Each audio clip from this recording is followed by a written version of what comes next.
এই যে ক্যাবেজটা মানে পাতাকপি, এটা দিয়ে কি করব বলেন তো? আপনাদের ধারণা হয়ে গেছে এটা কি করবো আমি। এটাকে আমি কেটে নিচ্ছি। এটা হচ্ছে আমি হচ্ছে পাতাকপির পাকোড়া বানাবো, রোল পাকোড়া। তো হচ্ছে এটাকে আমি মানে একদম আস্ত পাতাটা আমি বের করার জন্য এইটা ডাবটা আমি ভিতর থেকে বের করে নিচ্ছি। এখন আমি পাতাগুলো সব আলাদা করে নিচ্ছি।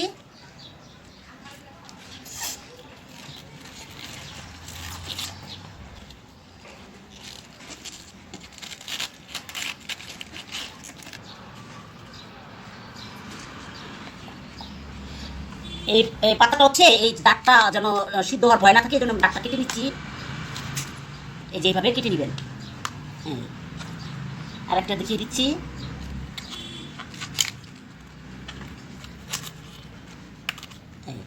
এইভাবে কেটে নিলে তো হচ্ছে তারপরে এটা হচ্ছে কিমাটা রেখে তারপরে এটা আগে এটা স্টিম করে নিব। তারপর হচ্ছে এটার মধ্যে এখন এই হচ্ছে কিমার জন্য এই যে আমি নিয়েছি 100 গ্রামের উপরে, সাথে হচ্ছে আলু সিদ্ধ, আমি দিব গাজর, টমেটো, পেঁয়াজ, আদা রসুন পেস্ট। তো হচ্ছে আমি আগে কিমাটাকে ব্লেন্ড করে নিব। তারপর হচ্ছে আলু সেদ্ধটা এটার সাথে পুরো সব দিয়ে আমি চেটকে তারপর হচ্ছে আমি এটাতে রোল বানাবো। সেটা সে প্রসেসে আবার আসছি। এই যে পাতাকপিগুলি গরম ফুটন্ত গরম পানিতে ছেড়ে দিয়েছি। এটা একটু স্টিম হলে 5 থেকে 6-7 মিনিট তারপর এটা ছেঁকে নিব। এই যে বেসনটা গুলিয়ে নিচ্ছি। এই যে হচ্ছে বুটের বেসন নিয়েছি আমি। এই যে বুট, বেসন, আর হচ্ছে চাউলের গুঁড়া, আর হচ্ছে চিনি, একটু হলুদ, মরিচ, ধনিয়া এসব দিয়ে নিচ্ছি। তো হচ্ছে এখন এটা পানি দিয়ে গুলিয়ে নিচ্ছে, অল্প অল্প করে পানি দিয়ে গুলিয়ে নিচ্ছে।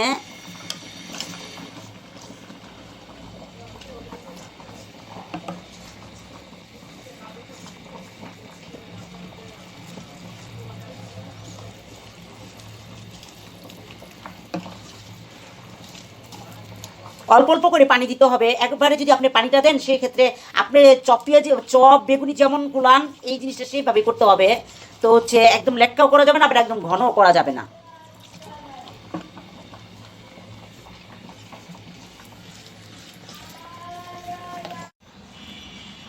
কি জানি কুমু পাতাকপি রোল পাকোড়ার জন্য যে হচ্ছে কিমাটা নিয়েছিলাম সেই কিমাটা এই যে আমি ব্লেন্ড করে নিয়েছি। সাথে এই যে আলু, সাথে আমি এই যে লবণ দিয়ে দিচ্ছি কাঁচামরিচ আর হচ্ছে ধনিয়া পাতা। এগুলি সব আমি একসাথে ব্লেন্ড করে নিব। দিয়ে দিচ্ছি গাজর কুচি, দিয়ে দিচ্ছি টমেটো কুচি, দিয়ে দিচ্ছি পেঁয়াজ কুচি, দিয়ে দিচ্ছি আদা রসুন, দিয়ে দিচ্ছি গরম মশলা। যেহেতু একটু এটা গোস্ত চিকেন আছে সেহেতু একটু গরম মশলা দিয়ে দিলাম। আমি হচ্ছে একটু চিকেন গুঁড়ো দিয়ে দিচ্ছি। আমি আপনারা চাইলে চিলি ফ্লেক্স দিতে পারেন, গোলমরিচ দিতে পারেন। আমি গোলমরিচ খাই না সেহেতু আমি গোলমরিচ দিলাম না। আর কি দেব? এখন সব আমি একসাথে মথে নিচ্ছি।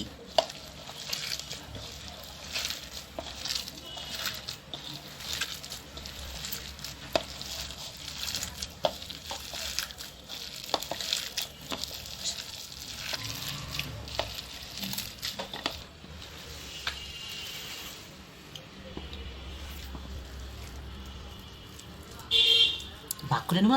এই যে আমি একটা পাতা বিছিয়েছি, সেই পাতাটা এই মাঝখানে আমি দিলাম।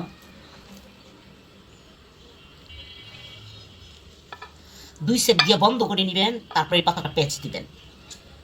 এই এই এইটা এখন আপনি বেসনে চুপিয়ে তারপর হচ্ছে আপনি ভাজা দিতে পারবেন।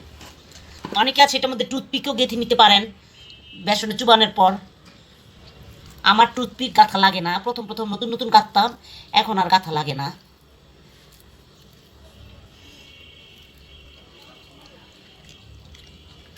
দেখেছেন এই যে এইভাবে ভিতরটা না বের হয়, এইভাবে পেঁচ দিয়ে রাখবেন।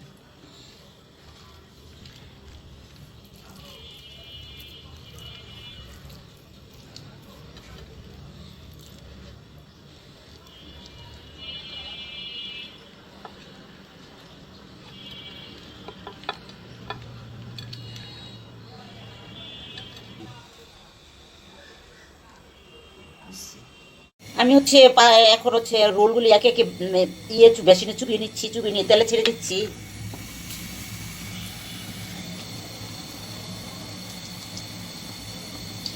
আলুর চপ বেগুনি যেমন বেসনটা গোলানো হয় ঠিক তেমন করে গুলিয়েছি।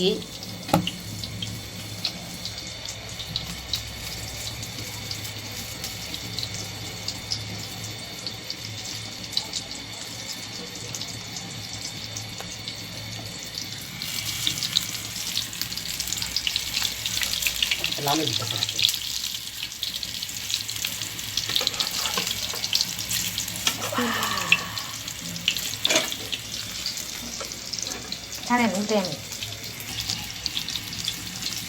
আরেকটু দিয়ে দিলাম, এই যে চারটা ভাজা হলে বাকিগুলি আমি ভেজে নিব। যেহেতু এটার ভিতরের কিমা আর হচ্ছে এই যে ক্যাবেজটা সিদ্ধ করা, সেহেতু এটা বেশি সময় লাগবে না এটা ই করতে। তো হয়ে গেছে, এখন নামিয়ে নিব। নামিয়ে নিলে খাওয়ার পালা। তারপরে সবাই এটার মধ্যে চুপকে পড়বে খাওয়ার জন্য।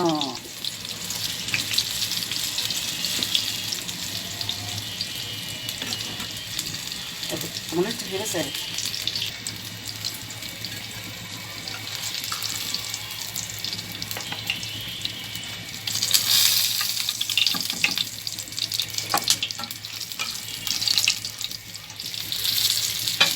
এই যে ভাজা হয়ে গেছে, এই যে এইভাবে আপনারা স্টিম করেও খেতে পারেন, আর এই যে এইভাবে আপনার বেসনে চুবিয়েও ভেজে খেতে পারেন। তো হচ্ছে আমি ভাজাটাই বেস্ট মনে করি, কারণ যেহেতু আমরা গরু ছাগল না, তা কাঁচা পাতা খেতে পারবো না, সেজন্য এটা এইভাবে ভেজে নিলাম। আসসালামু আলাইকুম, সবাই ভালো থাকবেন। এই হচ্ছে আমার পাতাকপির রোল তৈরি হয়ে গেল।